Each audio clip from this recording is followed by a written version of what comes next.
Hello, everyone. Today we are going to look at the next critic here, William Wordsworth. You all know William Wordsworth as a romantic poet, but now we are going to see him as a critic. So, William Wordsworth actually belongs to the period that witnessed a romantic revolt against the neoclassical movement. So, neoclassical movement, we saw Dryden, Johnson, and all these authors, Philip Sidney, etc. These authors, they were they were actually very much classical oriented, classical in the sense old, ancient uh, things which were relevant during that time. So these people actually they were called neoclassical in the sense they brought in some new elements to this classical ideas. That is old. They brought some new ideas to old ideas. So that is why they are that movement is called neoclassical movement. But Wordsworth is somewhat different from these writers, and we find that Wordsworth himself was highly influenced by the spirit of French Revolution and the writings of Rousseau, who challenged everything that interfered with the natural right and liberty of man. So Wordsworth was here. We find that he was very much influenced by the French Revolution during that time. And we find a lot of revolutions, right? During the time of Wordsworth, there was agrarian revolution, then we find French Revolution, etc. All these things influenced him, and even the writings of Rousseau also influenced him. Rousseau was a personality who challenged everything that did not give any natural right and liberty to human beings. So Wordsworth gave voice according to, as he was influenced by these revolution and Rousseau writers like this. He actually he also wanted to give some kind of a liberty to human beings. That's why we find that William Wordsworth poetry was a poetry of for common man, as he says that it's a spontaneous overflow of powerful feelings recollected in tranquility. That is the definition he gave to poetry, right? So he wrote poetry according to the understanding, the level of common human beings. He did not write for the elite class. He wrote for the common people. Okay. So William Wordsworth was dragged into criticism as he was not qualified to be a critic by temperament. Actually, we all know that, as I told you, we all know that he was highly lover of nature, and he was not at all interested in criticizing people, but actually he was dragged into criticism. Okay. His original character was changed because of some violent attack by the neoclassical critics of the in the magazines like Edinburgh and Quarterly Reviews. So in order to justify his stand, he had to come into criticism. That's what we find. So Wordsworth was dragged into criticism as he was not qualified to be a critic by temperament. His clerical ballads was violently attacked by the neoclassical critics of the Edinburgh and the Quality Reviews. So in order to vindicate means to justify his stand, Wordsworth was forced to write criticism. So he wrote criticism through lyrical ballads. That is his starting point. So Wordsworth's contribution to literary criticism lies chiefly in his preface to second edition of the Lyrical Ballads, which was published in 1800, first published by him and his friend Coleridge in 1798. This is very important from the point of view of many of the competitive examinations, so you have to remember this. So these ages, 1798 was the first edition, which he wrote along with his friend Coleridge. Coleridge was also a romantic poet, you all know that, as you have come across these writers in your romantic period, right? Even before, I think it is in the third semester, you might have learned Age of Wordsworth. So in that sense, you know about um, Wordsworth as well as Coleridge. You know about them. So we find that he wrote the first edition and it was published in 1798, and the second edition he wrote in 1800. So Wordsworth's subject was poetic diction and his view of poetry. He regards the life of common men as the right stuff for the subject matter of poetry. So as I told you, he was a common people's poet. So he thought that the stuff or subject matter for a poetry can be the life of common people. So we find that thing in the works of Wordsworth. So Wordsworth's idea of diction. Diction means words, right? Collection or usage of words or choice of words is called diction. So Wordsworth writes in his preface about the language of poetry. Spenser and Milton had preferred uncommon words or phrases in their works. Cicero had divided style into three categories. The low used to prove, the middle used to please, and high used to move. The 18th century writers rejected low words as unfit for poetic use. According to the neoclassical writers, poetry was a system of words refined from the grossness of domestic use. So, as I told you, Wordsworth gave so much of importance to poetic language.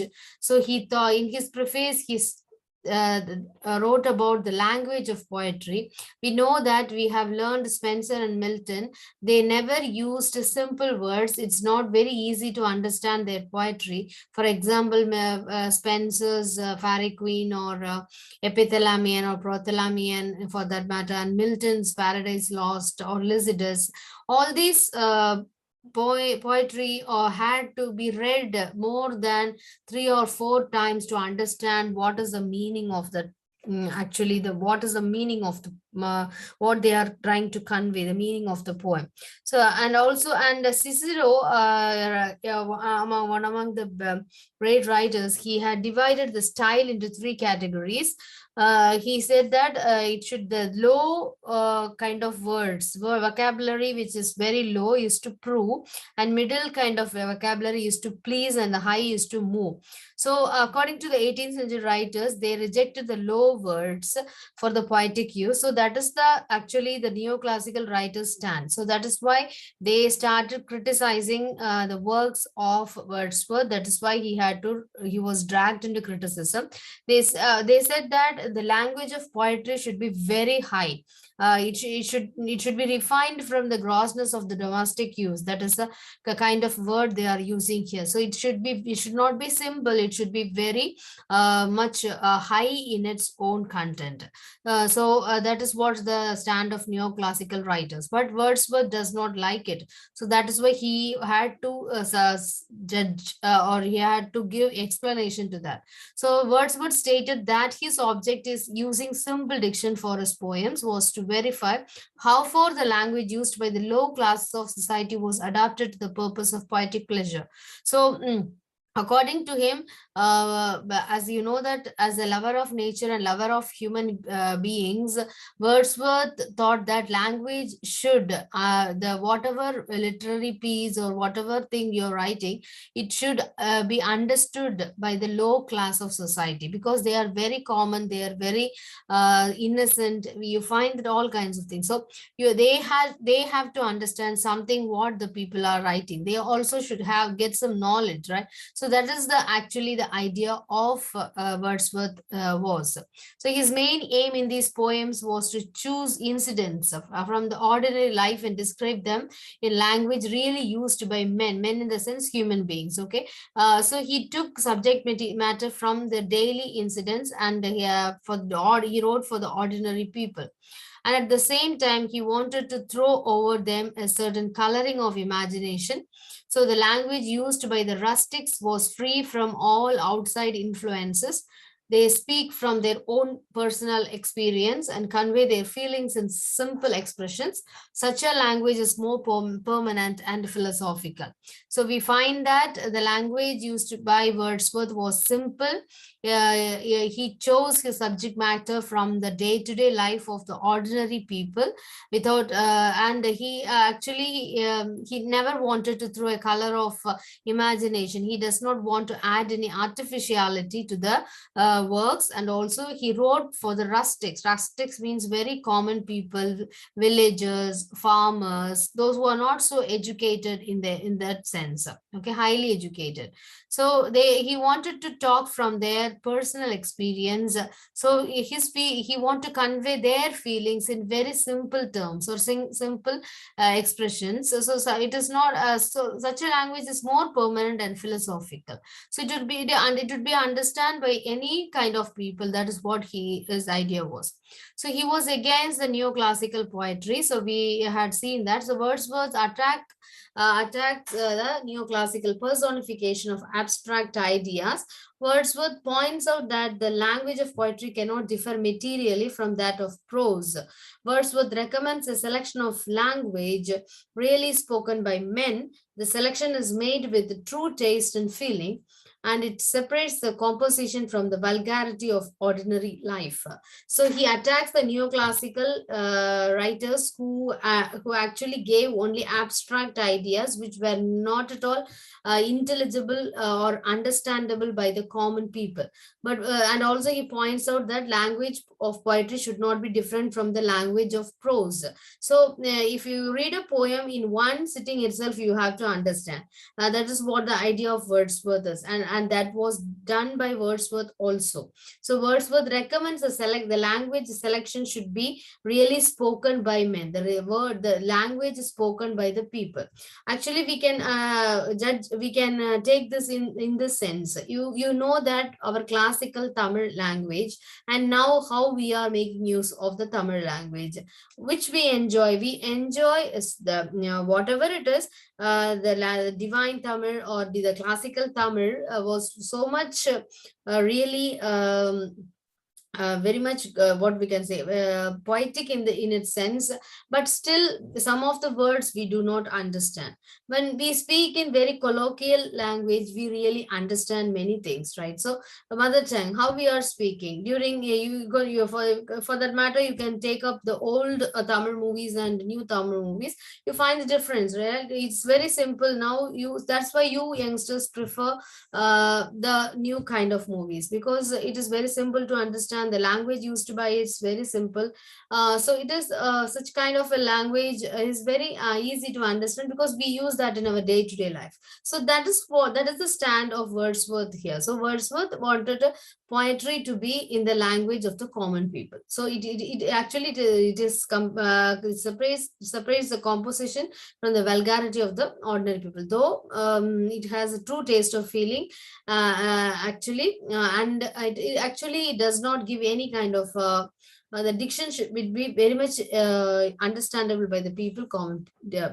So we all know the definition of poetry by him. It is he defines poetry as the spontaneous overflow of powerful feelings. The full definition is this: Wordsworth defines poetry as a spontaneous overflow of powerful feelings recollected in tranquility. We all know that how he composed daffodils. Now, if you remember, so one fine morning when he was taking a walk across a riverside, he saw a horde of daffodils, and that idea was there in his mind. And one fine day, and he did not write that poetry immediately after returning from that walk.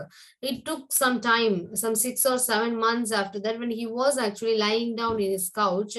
Suddenly that idea flashed in his mind. The scene which he has seen somewhat around 6 to 7 months before, and that is the outcome of daffodil. So he says that it's a spontaneous overflow of powerful powerful feelings, and it takes its origin from the emotion recollected in tranquility. So a moving sight was seen during a walk stored in memory and recalled in moments of calm contemplation. So when you are very much alone, when you do not have anything to do, many of ideas. So this was a wonderful feeling that the example daffodils which I have given you. That's a wonderful poem of Wordsworth. If you have some time, please read that poem. I think many of you might have read that in school, but still, that poem was a really wonderful poem that you have to understand, and a very easy to understand poem. So by spontaneity in poetry, Wordsworth does not reject workmanship. He composed his poems with greatest care. So he took great care. Does not that means that he never neglected his writing, and also he is really a wonderful writer. That's why an age is named in his.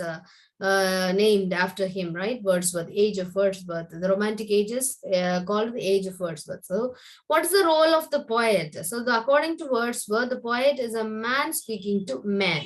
So, an individual speaking to humanity. That is actually, according to him, who the poet is. His object in writing poetry is to give pleasure. He believes that the poet possesses greater power to feel and to express his feelings. So Wordsworth's object in writing poetry is to console the afflicted, to add sunshine to daylight, and to teach the young. In this process, he makes everyone virtuous. Wordsworth opposed the neoclassical practice of judging a work of art by application of tests based on ancient models. Structure, meter, and diction do not make a poem. How the poem moves the reader is more important. Thus, Wordsworth marks the beginning of a new school, that is Romanticism. So, according to, actually, I told you the role of poet is to speak to common people, and his object in writing poetry is to give pleasure, and he believes that a poet has a greater power to express and also bring out the powerful feelings of common people. So Wordsworth's object in writing poetry is to console the affected, and also to add sunshine to it. So if you are very sad when you read Wordsworth's poetry, definitely it will give you some consolation. You know that music is a language of consolation. Likewise, Wordsworth's poetry is also like music which give you consolation during your sadness. So that is what here. And he had many things to teach the young people. So young people, actually, when you say, when we advise, when the old advise the young people, they're really not ready to listen to it. But still, when they listen to their favorite music, they actually have some kind of a consolation with themselves. They come to term with themselves if they are in some problem. So in this process, he makes everyone virtuous. So this is actually, though we say that we are highly educated, we know only the language which we could understand. I watch all these English movies and I understand everything. No, not like that. So even that is why when you find that people say that now we find a lot of dubbed movies, but still the language is lost, still we understand the meaning. So that is what Wordsworth wants to say. So we should understand the meaning of the poem, and that poem should give some idea, some kind of consolation, some kind of affection to the people who is reading that. So he opposed the neoclassical practice of judging a work of art by the application of tests based on ancient models. Ancient people, actually, they are really very philosophical in nature. They want to give highly understandable ideas which are high in itself, which we will not understand in one sitting. But Wordsworth really want to give us a language which is very simple. So structure, meter, or diction does not make a poem. It is the reader should be moved. The reader should be taken away by the words. He should say that I could not keep the book or keep the poem down. I was reading it again and again. That is what, when we say that that movie is so wonderful that I watched it some around 20 to 30 times.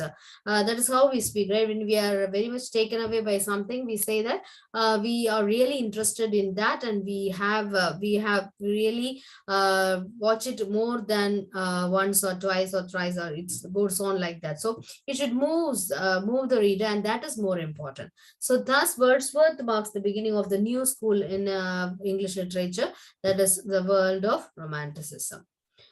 So this is Wordsworth is a romantic poet, but still he was dragged on to uh, critical world because of the offense he had to face, because of the language he had to use in his poetry. So we find that thus he has made a wonderful work called Preface to Lyrical Ballad in 1800. First it was published in 1798 along with his friend Coleridge, but again there is a second edition which he gave more of some ideas of his own. So that is what he has done. So Preface to Lyrical Ballads is one of the important works which marks the beginning of the romanticism in literary criticism, English literary criticism. Thanks for your patient listening. Thank you.